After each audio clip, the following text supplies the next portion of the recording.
natin ngayon ay gawa tayo ng 12 volts na socket. Gawa tayo ng 12 volts na window Wi-Fi. Wala ang inverter, battery lang. Ito yung window guys na sinasabi ko. Ilalagay namin to sa kababa. Ayan. Nanggalan na namin ng mga supply. Tapos ko na in-improvise yung POA niya patungo sa TV. So lahat naman to guys. Kasi ito guys, ang supply nito guys, sa totoo lang, itong board na to, yung supply niya, bali 5 volts lang to. Ito 5 volts. Tapos, ito 3.3 din, 3.3 lang. Ang supply nito, 3.3 lang. Tapos, yung coin slot, 12 volts yan. Kasi, ano to na coin slot eh, yung kumakain siya ng barya na 20 pesos. Tapos, yung TP-Link guys, ito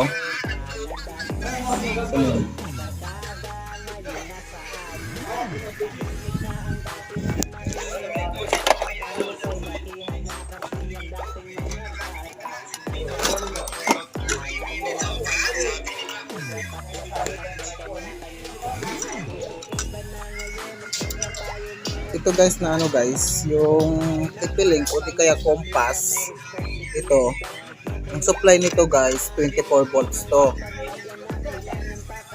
Ito yung 24 volts. Kaya nga yung POA niya, yung para supply sa TP-Link, in-improvise ko na.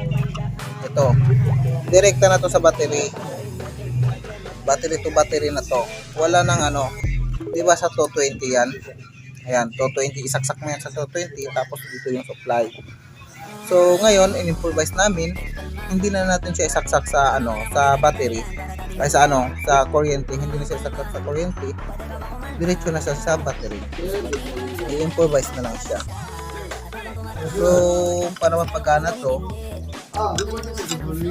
kailangan mong i-improvise to. Di mo na kailangan bumili ng, yung mga bago-bago na, yung ano ba yung tawag doon? Converter, upper converter para sa POE. Di mo na kailangan na bumili ng gano'n. Kasi lahat naman sila lang 12 volts lang. Pwede na, good na yung 12 volts. Kasi tingnan mo, ito 24 volts. Supply nito 24 volts, tapos ito 3.3, tapos ito 5 volts lang, tapos ito 12 volts. Diba? Tapos yung modem natin, pwede siya i-supply 5 volts din. Pwede nga power bank modem. 5 volts mabubuhay yun sa 5 volts sa modem. Pwede din battery diretso na lang ang modem. Basta hindi sira yung mga battery, or pwede din power bank, basta yung power bank hindi siya sira. Ganyan lang guys. So maya doon namin ilalagay ito sa sa kababa. Walang ilaw doon. Tapos pag ginamitan kasi ng inverter yung battery, madali lang siyang mag-off. Madali lang mamamatay. So yan pala yung kasama ko. Ayan, ito yung antena. Ito yung antena. So, i-continue ko, ipapakita ko sa inyo yung daan namin. Sila pala yung kasama ko guys. Yan. Punta kami dun sa kababa. Rough road yung daan. Yun. Rough road, tapos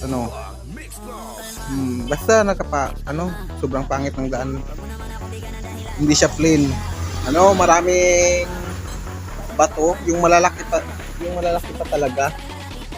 Okay sana yung yung pebbles lang. Hindi na pebbles rock na yun. Pagkalaki ng mga bato sa daanan. Kaya nga ang mga motor dito halos ganito. Walang motor dito na meron namang XRM dito na motor, pero kadalasan talaga mga XR o di kaya yung mga yung pwede talaga siya sa mga rough road.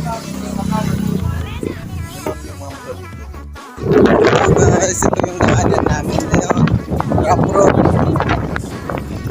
Tapos may simento naman, kaso maliit yung yung dagat yung truck dito. Pag may nasalubong kang truck, sigurado yung ayun kita naman.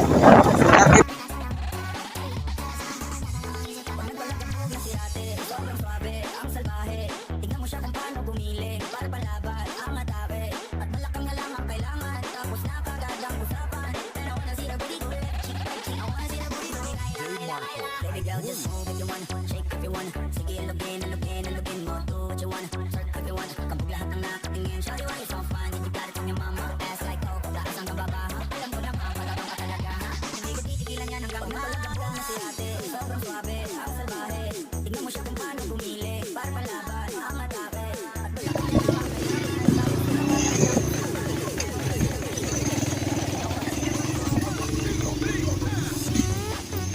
Ay, sa wakas. Nakaabot din guys. 'Di ba? Kita nyo naman. So, ito yung in-install namin kahapon. Ayan. Boss? Hindi pala siya namatay. Ayo. Yung battery lang to siya guys. Kumusta? Kumusta ang wifi niyo rin, madam?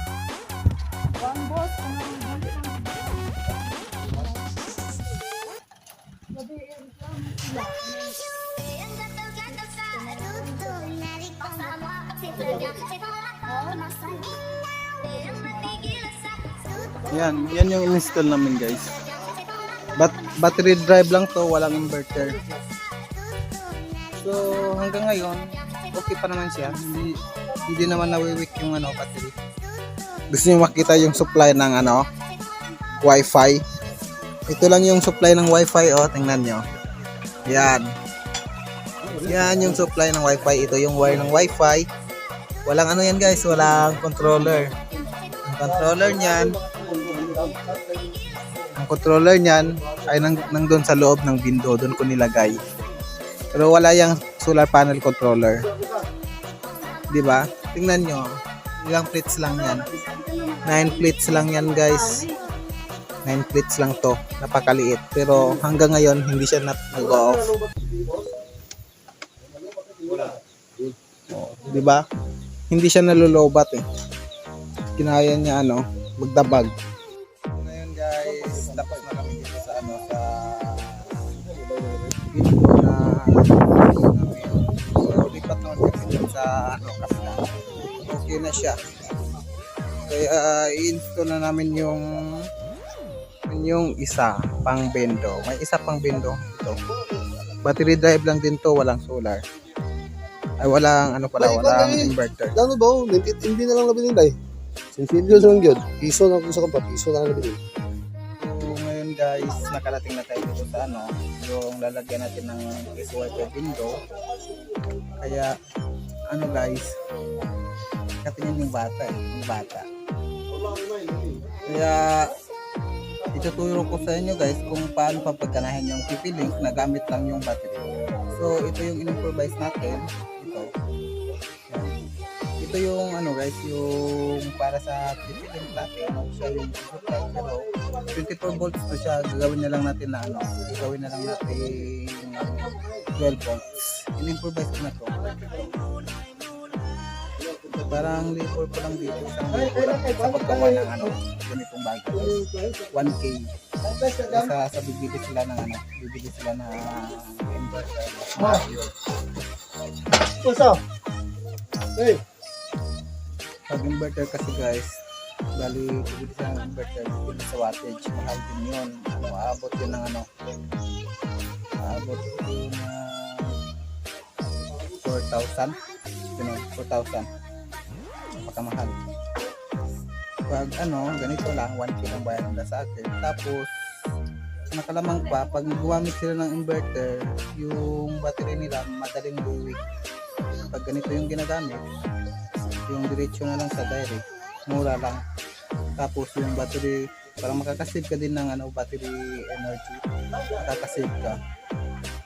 So Papakita ko sa inyo kung paano to i-install. At least di na kayo mahihirapan, lalo na sa tulad dito, wala silang ilaw, walang kuryente dito, pero marami silang cellphone dito. Magkaka-charge sila gamit yung solar nila. May charger kasi na solar lang. Kaya guys, nilalagyan namin sila dito ng wifi window, at least may internet sila. Tapos kahit walang kuryente, nakalagay tayo ng internet sa kanila. Makakabigay tayo ng tulong sa kanila, di ba?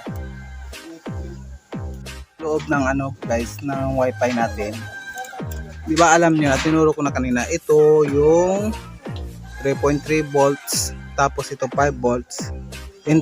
Yung niya dito, yung pasok niya dito 12 volts, tapos out niya dito patungo dito 5 volts lang siya, pero pag entrance niya dito 12 volts siya.